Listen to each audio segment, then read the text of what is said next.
Ministerio de Educación. El tema de la violencia escolar, del acoso escolar, es sin duda relevante. Yo creo que en las últimas semanas han aparecido en los medios de comunicación algunas notas al respecto, y es algo que va a volver eventualmente de manera cíclica a la preocupación de los medios, pero en el caso del Ministerio de Educación y las organizaciones que aquí nos acompañan es una preocupación constante. Esta investigación se realizó en 2015, es importante decirlo, y hemos estado mucho tiempo tratando de redactar ese informe y de ofrecerlo también al público en general y a los medios de comunicación para que hagan su difusión de la mejor manera, porque creemos que es importante este punto de partida, establecer unos resultados de una investigación que nos van a permitir tener un conocimiento de lo que ha ocurrido al respecto. Digo que, Jorge, cometiste un pequeño desliz al decir que… Fernando, te cambié el nombre, estaba pensando en ti. Cometiste un pequeño error. No es que el 20% de los estudiantes estén tratando de suicidarse, pero sí lo han pensado alguna vez. Eso, lo han pensado alguna vez, no es que lo hayan intentado. O sea, el problema es grave igualmente, pero o sea, tiene otro cariz. La violencia es un problema de la sociedad en general, y la sociedad se reproduce. Tenemos que pensar hasta qué punto estamos contribuyendo el conjunto de la sociedad a que la escuela se dé las situaciones de violencia y acoso escolar que se dan. Y por eso, cuando hablamos de abordar el problema, no podemos pensar en abordarlo solos. Yo, como decía, es importante que este estudio ponga de manifiesto qué es lo que los estudiantes opinan y sienten acerca de las situaciones de violencia y acoso que se dan en la institución educativa. Creo que es relevante también, como decía Jorge, haber llegado a un consenso acerca de qué vamos a considerar acoso escolar, cómo se delimita lo que es acoso escolar, y lo relevante acá es concebir, darnos cuenta de que en el espacio educativo, además de lo que ocurre, tenemos, además de las situaciones de violencia que se puedan dar ahí, tenemos una ventana de oportunidades, porque, como decía, la violencia es parte de la sociedad y se refleja en la institución educativa, pero la institución educativa lo que facilita, lo que permite es transformar la sociedad y, por lo tanto, transformar esos patrones de violencia. Entonces tenemos que ver la institución educativa como una oportunidad y tenemos que hacer una reflexión acerca de cómo vamos a hacer ese abordaje. Normalmente, y es lógico, una familia cuando ve que su hijo ha sido víctima de violencia o acoso, lo más normal es que recurra a la denuncia y que quiera que se establezca de alguna manera, se haga un resarcimiento de lo que le ha ocurrido y se haga justicia. Pero tal vez el abordaje que desde educación tenemos que tener debe ser otro. Debe ser un abordaje que permita superar el problema, tratándolo, hablando de él, trabajándolo, viendo cuáles son los enfoques a partir de los cuales podemos establecer una colaboración entre familias, docentes, estudiantes, entre pares también, y todos los profesionales de la educación que trabajamos ahí, para que en el conjunto de la sociedad, esa pequeña representación de la sociedad que es la institución educativa, se pueda dar una solución permanente. No se trata solo de buscar justicia, y muchas veces cuando vamos con un enfoque de judicialización o un enfoque de este tipo, resulta que lo que estamos haciendo es no generar buenas prácticas que puedan conducir realmente a solventar el problema de la violencia. Entonces, la escuela es un espacio donde realmente podemos trabajar la cultura de paz, creernos que es posible construir una sociedad donde podamos vivir un poco mejor todos.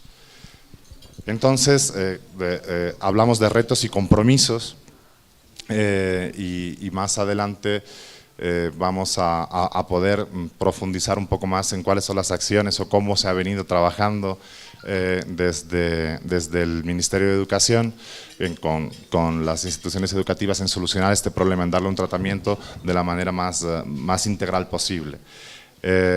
Retos que tenemos por delante, como les decía, están todos relacionados con esa construcción de una cultura de paz y sobre todo con la posibilidad de involucrar a todos los actores relevantes y especialmente a las familias. Esa es una parte muy importante.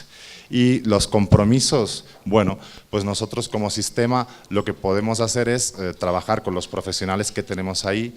En el estudio se decía que los estudiantes confían poco en los DESE.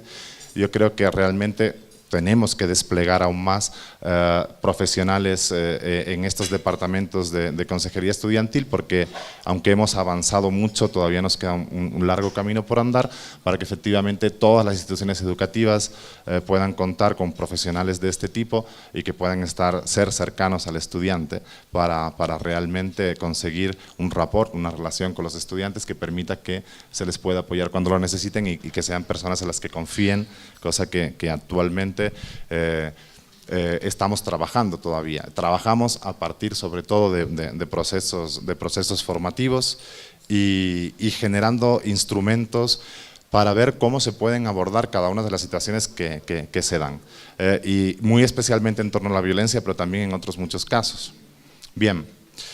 Cuando hablamos de la intervención que realiza el Ministerio de Educación, que se realiza en las instituciones educativas, siempre pensamos en tres momentos.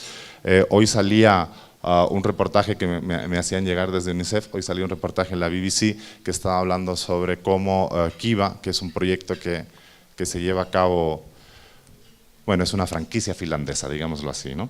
Entonces, cómo Kiva se estaba empezando a instalar. Kiva significa algo así, tenemos una persona finlandesa acá que me puede corregir, pero creo que significa algo así como rechazo a la violencia o rechazo… ¿Sí? Ah, sí. Sí, pero bueno, es como una combinación de palabras, ¿no? O algo así, creo que creía entender que es una combinación de palabras que quiere decir al final, quiere hablar sobre el rechazo a la violencia y el rechazo al acoso. Bueno, en este sentido, este programa se está instalando en América Latina. Estaban hablando en este reportaje, hablaban de Argentina y otros países y estaban narrando la experiencia de cómo y por qué este programa está teniendo éxito. Y es interesante porque el Kiva tiene otro enfoque, da un enfoque diferente que parte de cómo podemos trabajar justamente el problema desde una perspectiva sociológica, cómo podemos hacer que se involucren en la solución del problema aquellas personas que son testigos y que normalmente se quedan de lado y permiten que este problema vaya creciendo y se haga más grande. Entonces nosotros desde el Ministerio de Educación, como les decía, nos planteamos esos tres momentos que ven ahí.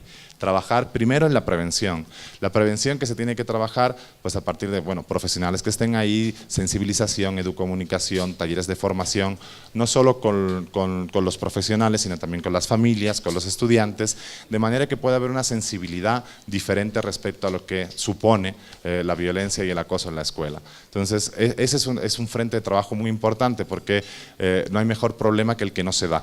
Entonces, si podemos prevenir que ocurran estas cuestiones es mucho mejor. El segundo momento es cuando realmente algo ha ocurrido, entonces tenemos que abordarlo para solucionarlo y como les decía antes, tal vez la idea de la justicia, que es muy necesaria, no es la única que tiene que prevalecer en la solución de un problema para que esa solución sea permanente y larga, dure en el tiempo.